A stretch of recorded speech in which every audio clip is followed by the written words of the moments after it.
La Bible Louis II, introduction au livre d'Abdias. Nous ne savons rien de la vie du prophète Abdias. Les livres des rois et des chroniques ne le mentionnent nulle part, et son propre livre ne contient sur lui aucun renseignement personnel.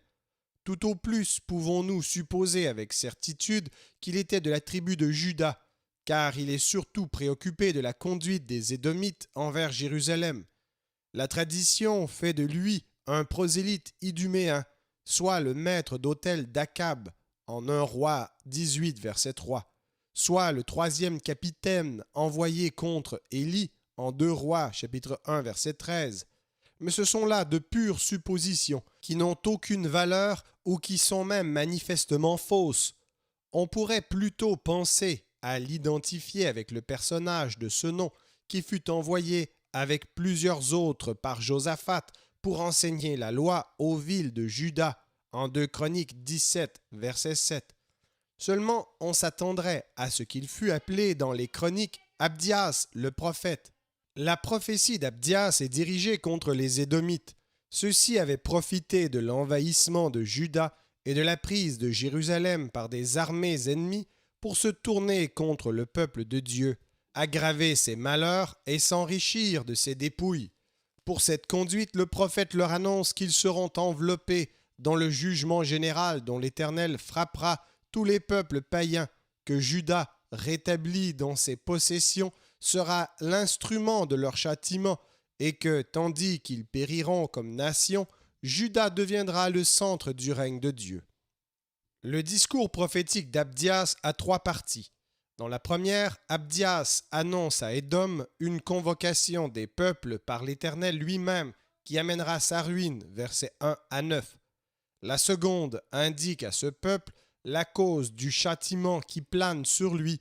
C'est sa conduite envers Juda, son frère malheureux, dont l'Éternel prendra la défense, versets 10 à 17.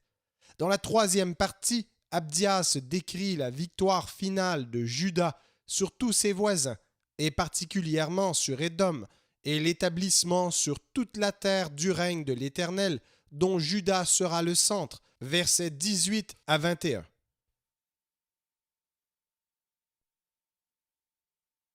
Abdias. Prophétie d'Abdias. Ainsi parle le Seigneur, l'Éternel, sur Édom. Nous avons appris une nouvelle de la part de l'Éternel, et un messager a été envoyé parmi les nations. Levez-vous, marchons contre Édom pour lui faire la guerre. Voici, je te rendrai petit parmi les nations. Tu seras l'objet d'un plus grand mépris.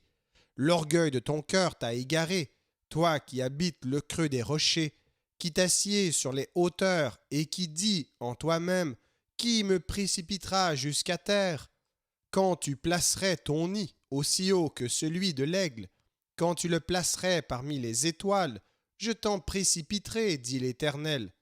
Si des voleurs, des pillards viennent de nuit chez toi, comme te voilà dévasté, mais enlèvent-ils plus qu'ils ne peuvent? Si des vendangeurs viennent chez toi, ne laissent-ils rien à grappiller? Ah, comme Ésaü est fouillé, comme ses trésors sont découverts. Tous tes alliés t'ont chassé jusqu'à la frontière, tes amis t'ont joué, t'ont dominé, ceux qui mangeaient ton pain t'ont dressé des pièges, et tu n'as pas su t'en apercevoir. N'est-ce pas en ce jour, dit l'Éternel, que je ferai disparaître d'Édom les sages, et de la montagne d'Ésaü l'intelligence? Tes guerriers, ô Théman, seront dans l'épouvante, car tous ceux de la montagne d'Ésaü périront dans le carnage. À cause de ta violence contre ton frère Jacob, tu seras couvert de honte, et tu seras exterminé pour toujours. Le jour où tu te tenais en face de lui, le jour où des étrangers emmenaient captive son armée, où des étrangers entraient dans ses portes et jetaient le sort sur Jérusalem, toi aussi tu étais comme l'un d'eux.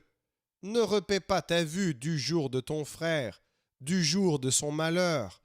Ne te réjouis pas sur les enfants de Juda au jour de leur ruine, et n'ouvre pas une grande bouche au jour de la détresse. N'entre pas dans les portes de mon peuple au jour de sa ruine. Ne repaie pas ta vue de son malheur au jour de sa ruine, et ne porte pas la main sur ses richesses au jour de sa ruine. Ne te tiens pas au carrefour pour exterminer ses fuyards, et ne livre pas ses réchappés au jour de la détresse.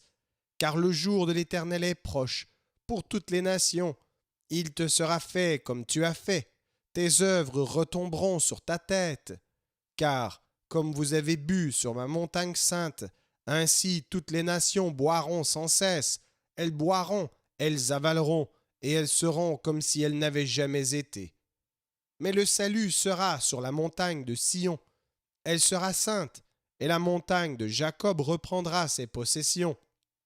La maison de Jacob sera un feu, et la maison de Joseph une flamme, mais la maison d'Ésaü sera du chaume, qu'elles allumeront et consumeront.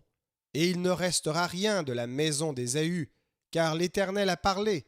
Ceux du Midi posséderont la montagne d'Ésaü, et ceux de la plaine le pays des Philistins. Ils posséderont le territoire d'Éphraïm et celui de Samarie, et Benjamin possédera Galaad. Les captifs de cette armée des enfants d'Israël posséderont le pays occupé par les Cananéens jusqu'à Sarepta.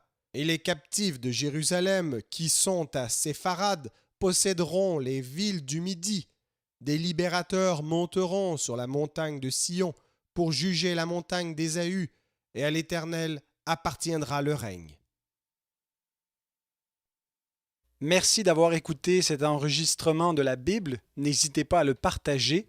Vous pouvez également télécharger la version MP3 sur le site Un héros dans le net. Vous avez le lien dans la description.